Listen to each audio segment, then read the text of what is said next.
ನಮಸ್ಕಾರ ಸ್ನೇಹಿತರೆ, ನಾನಿವತ್ತು ನಿಮ್ಮ ಮುಂದೆ 10ನೇ ತರಗತಿಯ ಸೋಷಿಯಲ್ ಸೈನ್ಸ್ನ ಪ್ರಶ್ನೋತ್ತರಗಳನ್ನು ನಿಮ್ಮ ಮುಂದೆ ಇಡ್ತಾ ಇದ್ದೇನೆ.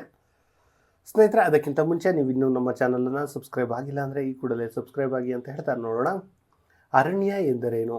ವಿಶಾಲವಾದ ಪ್ರದೇಶದಲ್ಲಿ ದಟ್ಟವಾಗಿ ಬೆಳೆದಿರುವ ಮರಗಿಡಗಳ ಸಮೂಹವೇ ಅರಣ್ಯ. ಉಷ್ಣವಲಯದ ನಿತ್ಯ ಹರಿದ್ವರ್ಣ ಕಾಡುಗಳು ಎಲ್ಲಿ ಕಂಡುಬರುತ್ತವೆ ಅಂದರೆ ವಾರ್ಷಿಕವಾಗಿ 250 ಸೆಂಟಿಮೀಟರ್ಗಿಂತ ಹೆಚ್ಚು ಮಳೆ ಬೀಳುವ ಪ್ರದೇಶದಲ್ಲಿ ಕಂಡುಬರುತ್ತೆ. ನಿತ್ಯ ಹರಿದ್ವರ್ಣ ಕಾಡುಗಳಲ್ಲಿ ಬೆಳೆಯುವ ಪ್ರಮುಖ ಮರಗಳು ಯಾವುವು ಅಂದರೆ ತೇಗ, ಬೀಟೆ, ರೋಸ್ವುಡ್ ಮತ್ತು ಮಹಾಗನಿ. ಉಷ್ಣವಲಯದ ಎಲೆ ಉದುರಿಸುವ ಕಾಡುಗಳನ್ನು ಏನಂತ ಕರಿತೀವಿ ಅಂದರೆ ಮಾನ್ಸೂನ್ ಕಾಡುಗಳು. ನೋಡಿ ಸ್ನೇಹಿತರೆ, ಇಂತಹ ಪ್ರಶ್ನೆಗಳು ನಮ್ಮ ಎಕ್ಸಾಮಲ್ಲಿ ಮತ್ತೆ ಮತ್ತೆ ರಿಪೀಟ್ ಆಗುವಂತಹದ್ದು. ನೋಡಿ, ಮಾನ್ಸೂನ್ ಕಾಡುಗಳು ಎಲ್ಲಿ ಕಂಡುಬರ್ತವೆ ಅನ್ನುವಂಥದ್ದು. ಸೊ ಅದಕ್ಕಾಗಿ ನಾವು ಒಂದು PDF ತಯಾರಿಸಿದ್ದೇವೆ. ಈಗ ನಾನೇನು ಕ್ಲಾಸ್ ಮಾಡ್ತಿದ್ದೀನೋ ಇದೇ PDF ನಿಮ್ಗೆ ಏನಾದರೂ ಬೇಕು ಅಂದರೆ ಸ್ನೇಹಿತರೆ, ಈ PDF ಏನಂದರೆ 6ರಿಂದ 10ನೇ ತರಗತಿಯ ಎಲ್ಲ ಚಾಪ್ಟರ್ಗಳನ್ನು ಒಳಗೊಂಡ ಪ್ರಶ್ನೋತ್ತರಗಳನ್ನು ಇದು ಒಳಗೊಂಡಿರುವಂಥದ್ದು. ಸುಮಾರು 470 ಪೇಜ್ಗಳನ್ನು ಒಳಗೊಂಡಿರುವಂಥದ್ದು. ಇದು ಸಿಂಪಲ್ ಆಗಿ ನಿಮಗೆ ಸಿಗುತ್ತೆ. ಈ PDF ಯಾರಿಗೆಲ್ಲ ಯೂಸ್ ಆಗುತ್ತೆ ಅಂದರೆ GPSTRಗೆ, ಈಗ ಟೀಚರ್ ಕಾಲ್ಫಾರ್ಮ್ ಸದ್ಯದಲ್ಲೇ ಆಗುತ್ತೆ ಅವ್ರಿಗೆ, HSTRಗೆ, ಮತ್ತು ಯಾವ ಎಕ್ಸಾಮ್ಸ್ಗೆ, ಎಲ್ಲ ಎಕ್ಸಾಮ್ಸ್ಗೂ ಟೆಕ್ಸ್ಟ್ ಬುಕ್ ಅಂತೂ ಅನಿವಾರ್ಯ. ಅದರಲ್ಲೂ ಸೋಷಿಯಲ್ ಸೈನ್ಸು ಮತ್ತು ಸೈನ್ಸನ್ನು ಓದಬೇಕು. ಎಲ್ಲ ಎಕ್ಸಾಮ್ಗಳಿಗೆ, ಆಲ್ ಎಕ್ಸಾಮ್ಸ್ಗಳಿಗೆ ಇದು ಅನುಕೂಲ ಆಗುತ್ತೆ. ಈ PSTR HSTRಗೆ ಯಾಕೆ ತುಂಬ ಅನುಕೂಲ ಆಗುತ್ತೆ ಅಂದರೆ ಸ್ನೇಹಿತರೆ, ನಿಮಗೆ ಇನ್ನೊಂದು ಸ್ವಲ್ಪ ದಿನದಲ್ಲಿ ಕಾಲ್ಫಾರ್ಮ್ ಮಾಡ್ತಾರೆ. ನೀವು 6ರಿಂದ 10ನೇ ತರಗತಿಯ ಟೆಕ್ಸ್ಟ್ ಬುಕ್ಗಳನ್ನು ಕಂಪ್ಲೀಟಾಗಿ ಓದಬೇಕು ಅಂದರೆ ಕನಿಷ್ಠ 2 ತಿಂಗಳು ಬೇಕು, ಅಥವಾ 1ರಿಂದ 2 ತಿಂಗಳು ಬೇಕು. ಆದರೆ ಅದು ಸಾಧ್ಯನಾ ಅಂದರೆ ಖಂಡಿತವಾಗಿಯೂ ಇಲ್ಲ. ಬರೀ ಸೋಷಿಯಲ್ ಸೈನ್ಸ್ ಓದಿದರೆ ಆಗೋದಿಲ್ಲ, ಬೇರೆ ಸಬ್ಜೆಕ್ಟ್ಗಳು ಇರುತ್ತೆ. ಅದಕ್ಕೋಸ್ಕರ ನಾವು ಈ PDF ಏನಿದೆ ಇದನ್ನು 6ರಿಂದ 10ನೇ ತರಗತಿನ ಎಲ್ಲ ಚಾಪ್ಟರ್ಗಳ ಕ್ವಶನ್ಗಳನ್ನು ಬಿಡಿಸಿ, ಅಂದರೆ ಅವುಗಳನ್ನು ಸಪ್ರೇಟ್ ತೆಗೆದು ನೋಡಿ ಹೀಗೆ ಕಂಪ್ಲೀಟಾಗಿ ಟೈಪ್ ಮಾಡಿ ನಿಮ್ಮ ಮುಂದೆ ಇಡುವಂಥ ಕೆಲಸವನ್ನು ನಾವು ಮಾಡ್ತಾ ಇದ್ದೇವೆ. ಸೊ ನೀವು 1ರಿಂದ 2 ತಿಂಗಳು ಓದಿ ರೆಡಿ ಮಾಡುವಂತಹ ಏನು ಒಂದು ನೋಟ್ಸನ್ನು ನಾವು ಜಸ್ಟ್ ಈಗಾಗಲೇ ರೆಡಿ ಮಾಡಿದ್ದೀವಿ. ಅದನ್ನು ನೀವು 4ರಿಂದ 5 ದಿನ, ಅಂದರೆ 470 ಪೇಜ್ಗಳನ್ನು ಒಳಗೊಂಡಿರುವಂಥದ್ದು 4ರಿಂದ 5 ದಿನದಲ್ಲಿ ಓದ್ಬೋದು. ಅಂದರೆ ನೀವು 1 ತಿಂಗಳು ಓದುವಂತಹ, 1 ತಿಂಗಳು ಅಪ್ರಾಕ್ಸಿಮೇಟ್ಲಿ 1 ತಿಂಗಳು ಓದುವಂಥದ್ದನ್ನು 4ರಿಂದ 5 ದಿನಕ್ಕೆ ಇಳಿಸುವಂಥ ಕೆಲಸವನ್ನು ನಮ್ಮ ಟೀಮ್ ಮಾಡಿದೆ. ಸೊ ಇಂತಹ ಒಂದು PDF ನಿಮ್ಗೆ ಏನಾದರೂ ಬೇಕು ಅಂದರೆ ಸ್ನೇಹಿತರೆ 149ಗೆ ಅವೈಲಬಲ್ ಇದೆ. 149ಗೆ ಇದನ್ನು ಪಡೆಯೋದು ಹೇಗೆ ಸರ್ ಅಂದರೆ 9945005138ಗೆ ಫೋನ್ಪೇ ಅಥವಾ ಗೂಗಲ್ ಪೇನನ್ನು ಮಾಡಿ ನೀವು ಸ್ಕ್ರೀನ್ಶಾಟನ್ನು ಕಳಿಸಿದರೆ ಆಗ ನಮ್ಮ ಟೀಮ್ ಆ ಸ್ಕ್ರೀನ್ಶಾಟನ್ನು ವೆರಿಫೈ ಮಾಡಿ ನಿಮಗೆ PDF ಒದಗಿಸುವಂಥ ಕೆಲಸವನ್ನು ಮಾಡುತ್ತೆ. ಇನ್ನೊಮ್ಮೆ ಹೇಳ್ತಿದ್ದೀನಿ, 9945005138. ಇಷ್ಟೇನಾ ಸರ್ PDF ಇರೋದು ನಮಗೆ?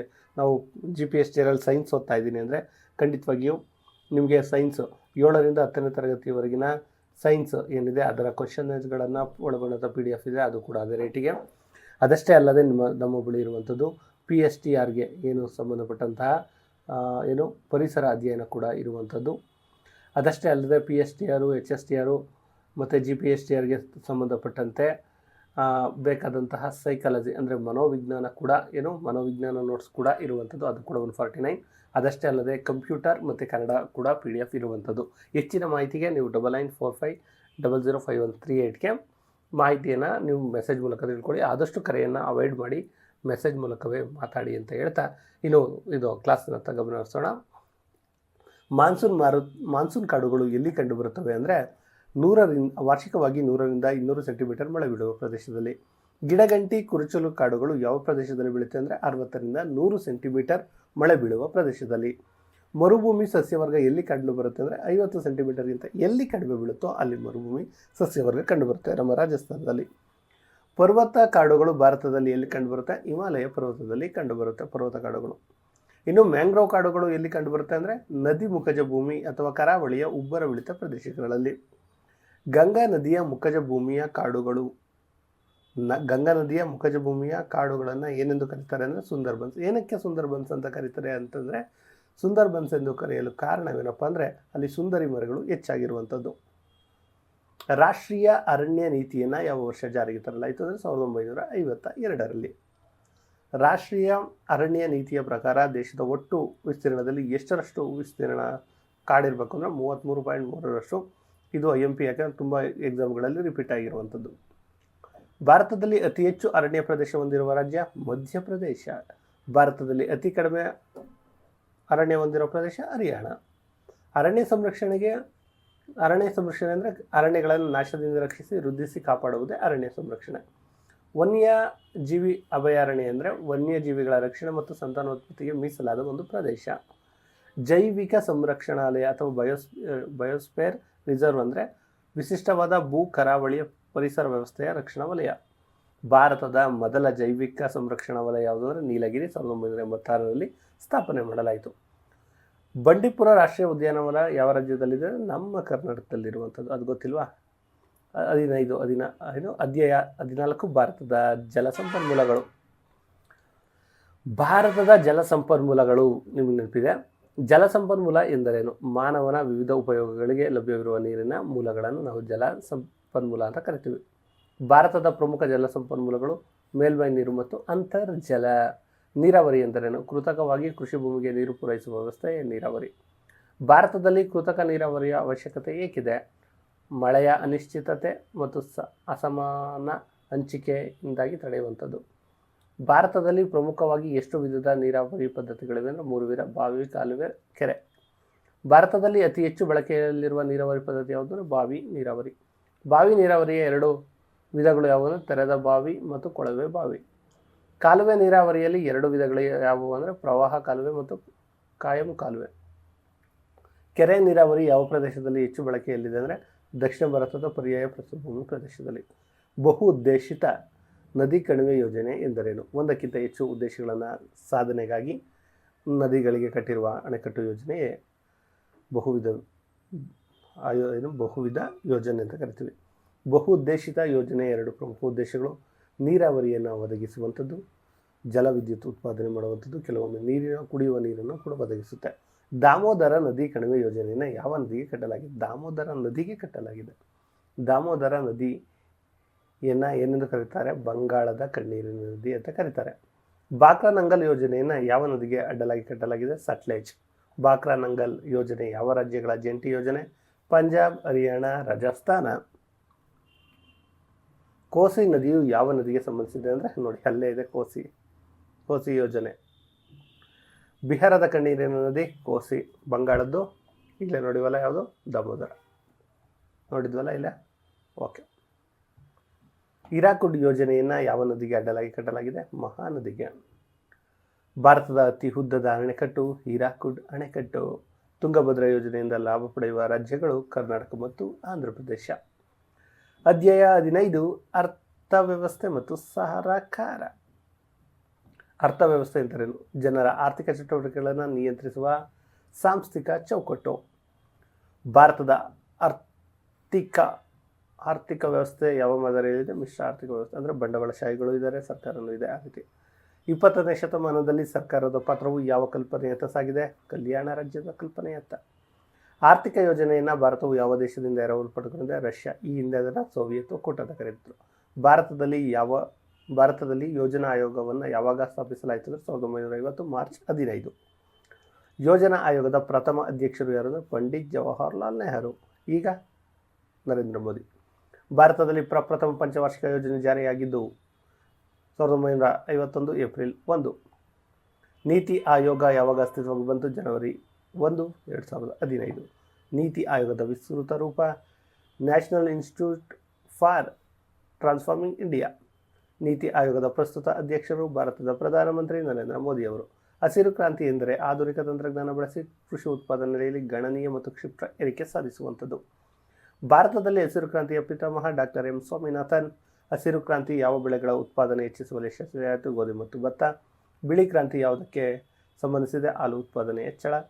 ಭಾರತದಲ್ಲಿ ಶ್ವೇತಕ್ರಾಂತಿಯ ಪಿತಾಮಹ ವರ್ಗೀಸ್ ಕುರಿಯನ್.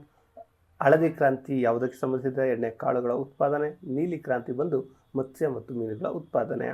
ಜಾಗತೀಕರಣ ಎಂದರೆ ದೇಶದ ಆರ್ಥಿಕತೆಯನ್ನು ಜಾಗತಿಕ ಅರ್ಥವ್ಯವಸ್ಥೆಯೊಂದಿಗೆ ಸಂಯೋಜಿಸುವುದು. ಖಾಸಗೀಕರಣ ಎಂದರೆ ಸಾರ್ವಜನಿಕ ವಲಯದ ಉದ್ಯಮಗಳಿಗೆ ಮಾಲೀಕತ್ವವನ್ನು ಖಾಸಗಿಯವರಿಗೆ ವಹಿಸಿಕೊಳ್ಳುವಂಥದ್ದು. ಉದಾರೀಕರಣ ಎಂದರೆ ಆರ್ಥಿಕ ಚಟುವಟಿಕೆಗಳ ಮೇಲಿನ ಸರ್ಕಾರದ ಕಠಿಣ ನಿಯಂತ್ರಣಗಳನ್ನು ಸಡಿಲಗೊಳಿಸುವಂಥದ್ದು. ಅಧ್ಯಾಯ 16 ಬ್ಯಾಂಕ್ ವ್ಯವಹಾರಗಳು. ಬ್ಯಾಂಕ್ ಎಂಬಂತಹ ಪದ ಯಾವ ಭಾಷೆಯಿಂದ ಬಂದಿದೆ? ಫ್ರೆಂಚ್ ಭಾಷೆಯ ಬ್ಯಾಂಕ್ ಅಥವಾ ಇಟಾಲಿಯನ್ ಭಾಷೆಯ ಬ್ಯಾಂಕೋ ಎನ್ನುವಂತಹ ಪದದಿಂದ ಬಂದಿರುವಂಥದ್ದು.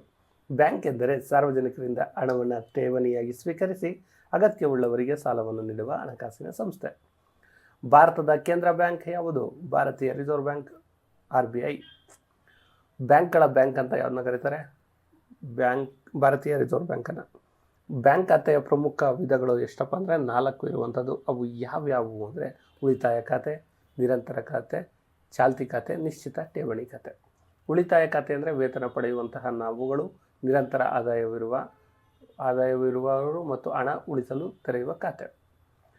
ಚಾಲ್ತಿ ಖಾತೆ ಅಂದರೆ ಯಾರಿಗೆ ಹೆಚ್ಚು ಉಪಯುಕ್ತ ಆಗುತ್ತೆ ಅಂದರೆ ವ್ಯಾಪಾರಸ್ಥರು ಮತ್ತು ವಾಣಿಜ್ಯ ಸಂಸ್ಥೆಗಳು. ಚಾಲ್ತಿ ಖಾತೆಯ ಒಂದು ಮುಖ್ಯ ವೈಶಿಷ್ಟ್ಯ ಏನಂದರೆ ದಿನದಲ್ಲಿ ಎಷ್ಟು ಬೇಕಾದರೂ ಹಣವನ್ನು ತೆಗೆಯುವುದು, ಎಷ್ಟು ಬಾರಿ ಆದರೂ ಹಣ ತೆಗೆಯುವುದು ಮತ್ತು ಹಂಗೆ ಹಿಂಪಡೆಯಬಹುದು ಅಥವಾ ಕಟ್ಟಬಹುದು. ಆ ಥರ ಯಾವ ಖಾತೆಯ ಠೇವಣಿಗಳಿಗೆ ಬ್ಯಾಂಕ್ ಬಡ್ಡಿ ನೀಡುವುದಿಲ್ಲ ಅಂದರೆ ಚಾಲ್ತಿ ಖಾತೆಗಳಿಗೆ. ನಿರಂತರ ಠೇವಣಿ ಖಾತೆ, ರೆಕರಿಂಗ್ ಡಿಪಾಸಿಟ್ ಎಂದರೆ ಒಂದು ನಿರ್ದಿಷ್ಟ ಮೊತ್ತವನ್ನು ನಿರ್ದಿಷ್ಟ ಅವಧಿಗೆ ಪ್ರತಿ ತಿಂಗಳು ನಿಯಮಿತವಾಗಿ ಜಮೆ ಮಾಡುವಂತಹದ್ದು. ನಿಶ್ಚಿತ ಠೇವಣಿ ಎಂದರೇನು? ಫಿಕ್ಸ್ಡ್ ಡೆಪಾಸಿಟ್ ಅಂದರೆ ಹಣವನ್ನು ಒಂದು ನಿರ್ದಿಷ್ಟ ಅವಧಿಗೆ ಬ್ಯಾಂಕ್ನಲ್ಲಿ ಭದ್ರವಾಗಿಡುವ ಖಾತೆ. ಅತಿ ಹೆಚ್ಚು ಬಡ್ಡಿ ನೀಡುವ ಖಾತೆ ಯಾವುದು? ನಿಶ್ಚಿತ ಠೇವಣಿ ಖಾತೆ. ಬ್ಯಾಂಕ್ ಖಾತೆ ತೆರೆಯಲು ಬೇಕಿರುವ ಕನಿಷ್ಠ ವಯಸ್ಸು ಯಾರು ಬೇಕಾದ್ರೆ ಅಪ್ರಾಪ್ತರಿಗೆ ಪೋಷಕರ ಸಹಿ ಅಗತ್ಯ. ಬ್ಯಾಂಕ್ನಿಂದ ಹಣವನ್ನು ಸುಲಭವಾಗಿ ಪಡೆಯಲು ಬಳಸುವ ಕಾರ್ಡ್ ATM ಕಾರ್ಡ್ ಅಥವಾ ಡೆಬಿಟ್ ಕಾರ್ಡ್ ಅಂತ ಕೂಡ ಕರಿತೀವಿ. ಅಂಚೆ ಕಚೇರಿಯಲ್ಲಿ ಬ್ಯಾಂಕಿಂಗ್ ಸೌಲಭ್ಯ ಇದೆ. ಹೌದು, ಅಂಚೆ ಕಚೇರಿಯಲ್ಲಿ ಉಳಿತಾಯ ಬ್ಯಾಂಕ್ ಸೌಲಭ್ಯವಿದೆ. ನೆಫ್ಟ್ ವಿಸ್ತರಿಸಿದರೆ national electronic fund transfer. RTGS ವಿಸ್ತರಿಸಿದರೆ ರಿಯಲ್ ಟೈಮ್ ಗ್ರಾಸ್ ಸೆಟಲ್ಮೆಂಟ್ ಎನ್ನುವಂಥದ್ದು. ಬ್ಯಾಂಕ್ ಖಾತೆ ತೆರೆಯುವುದರಿಂದ ಆಗುವ ಲಾಭ: ಹಣದ ಭದ್ರತೆ ದೊರೆಯುತ್ತೆ, ಬಡ್ಡಿ ಆದಾಯ ಬರುತ್ತದೆ. ಬ್ಯಾಂಕ್ ಗ್ರಾಹಕರಿಗೆ ನೀಡುವ ಸಾಲದ ವಿಧಗಳು: ಗೃಹ ಸಾಲ, ವಾಹನ ಸಾಲ, ಶೈಕ್ಷಣಿಕ ಸಾಲ, ಕೃಷಿ ಸಾಲ, ವ್ಯಾಪಾರ ಸಾಲ ಇತ್ಯಾದಿ. ಇಂಟರ್ನೆಟ್ ಬ್ಯಾಂಕಿಂಗ್ ಎಂದರೆ ಅಂತರ್ಜಾಲದ ಮೂಲಕ ಬ್ಯಾಂಕ್ಗಳ ಖಾತೆ ನಿರ್ವಹಣೆ ಮತ್ತು ವ್ಯವಹಾರ ಮಾಡುವಂಥದ್ದು. ಸ್ನೇಹಿತರೆ, ಇದಾಗಿತ್ತು ಇವತ್ತಿನ ವಿಡಿಯೋ. ಅದಕ್ಕಿಂತ ಮುಂಚಿತವಾಗಿ ಸ್ನೇಹಿತರೆ ಹೇಳಿದ್ನಲ್ಲ, PDF ಏನು PDF ಇದೆ, ಈ PDF ನೀವು ಜಸ್ಟ್ 149 ಪೇ ಮಾಡಿ ಕೊಂಡ್ಕೋಬಹುದು. ಏನಕ್ಕೆ ಈ 149 ಇಟ್ಟಿದ್ದೀವಿ ಅಂದರೆ ಸ್ನೇಹಿತರೆ, 1 ರಿಂದ 2 ತಿಂಗಳು ಕಷ್ಟಪಡುವಂತಹ ಏನು ಕೆಲಸವನ್ನು ಒಂದು ಟೀಮ್ ಕೂತ್ಕೊಂಡು ಅದನ್ನು ಟೈಪ್ ಮಾಡಿ ಅದನ್ನು PDF ಮಾಡಿ ನಿಮ್ಮ ಮುಂದೆ ಇಡುವಂಥ ಕೆಲಸವನ್ನು ಅವ್ರು ಮಾಡಿದ್ದಾರೆ. ಸೊ ಆ ಕಾರಣದಿಂದ ಇದನ್ನು ನೀವು ಬೈ ಮಾಡೋದ್ರಿಂದ ನಿಮಗೆ 1 ರಿಂದ 2 ತಿಂಗಳು ಟೈಮ್ ಸೇವ್ ಆಗುತ್ತೆ. ಅದನ್ನು ಜಸ್ಟ್ ಅಂದರೆ 50 ದಿನ ಓದುವಂಥದ್ದು ಜಸ್ಟ್ 5 ದಿನದಲ್ಲಿ ಓದಲು ಅನುಕೂಲ ಮಾಡಿಕೊಟ್ಟಿರುವಂತಹ ಒಂದು ಟೀಮ್ ಆಗಿರೋದ್ರಿಂದ ಈ PDF ನಿಮಗೆ ತುಂಬ ಅನುಕೂಲ ಆಗುತ್ತೆ. ಆಲ್ರೆಡಿ ಓದಿದ್ದರು ಇಲ್ಲ, ಈಗ ಆಲ್ರೆಡಿ ಏನೋ 6 ರಿಂದ 10ನೇ ತರಗತಿ ಬುಕ್ಸ್ ಓದಿರೋರಿಗೆ ರಿವಿಷನ್ ಆಗುತ್ತೆ. ಇಲ್ಲಿವರೆಗೂ ಓದೇ ಇಲ್ಲ ಅಂದರೆ ಅವ್ರಿಗೆ ಇನ್ನೂ ಅನುಕೂಲ ಆಗುತ್ತೆ. ಯಾಕಂದರೆ ಸಿಂಪಲಾಗಿ ಪ್ರಮುಖ ಪ್ರಶ್ನೋತ್ತರಗಳು ನಿಮಗೆ ಇಲ್ಲಿ ಸಿಗುವಂಥದ್ದು. ಇದನ್ನು ಪಡ್ಕೊಳ್ಳೋದು ಹೇಗೆ ಅಂತ ಆಗಲೇ ಹೇಳಿದ್ದೀನಲ್ಲ, 9945005138ಗೆ ಫೋನ್ಪೇ ಅಥವಾ ಗೂಗಲ್ ಪೇನಲ್ಲಿ 149 ನೀವು ಪೇ ಮಾಡಿ ಅದರ ಸ್ಕ್ರೀನ್ಶಾಟನ್ನು ಕಳಿಸಿದ್ರೆ ಟೀಮು ಅದನ್ನು ವೆರಿಫೈ ಮಾಡಿ ನಿಮಗೆ ಇದನ್ನು ಕಳಿಸುವಂಥ PDF ಕಳಿಸುವಂತೆ ಮಾಡುತ್ತೆ. ಸರ್, PDF ಕೇವಲ 6 ರಿಂದ 10th ಅಂದರೆ ಖಂಡಿತ ಇಲ್ಲ. ಮೊದಲೇ ಹೇಳಿದಂತೆ ಸೋಷಿಯಲ್ ಸೈನ್ಸ್ ಇದೆ, ವಿಜ್ಞಾನ ಇದೆ, ಪರಿಸರ ಅಧ್ಯಯನ, GPSTRಗೆ ಪರಿಸರ ಅಧ್ಯಯನ ಇದೆ, ಅದರ ಜೊತೆಯಲ್ಲಿ ಇರುವಂಥದ್ದು ಮನೋವಿಜ್ಞಾನ ಇದೆ. ಮನೋವಿಜ್ಞಾನ ಹೇಳಿದಂತೆ ಆಗಲೇ ಇನ್ನುಳಿದಂತೆ ಕಂಪ್ಯೂಟರ್ ಇರುವಂಥದ್ದು, ಅದನ್ನು ಉಳಿದಂತೆ ಕನ್ನಡ ಕೂಡ ಇರುವಂಥದ್ದು. ಯಾವ್ದು ಬೇಕಾದರೂ ನೀವು ಬೈ ಮಾಡ್ಬೋದು ಅಂತ ಹೇಳ್ತಾ ಈ ವಿಡಿಯೋನ ಇಲ್ಲಿಗೆ ಎಂಡ್ ಮಾಡ್ತಿದ್ದೇನೆ. ಧನ್ಯವಾದ.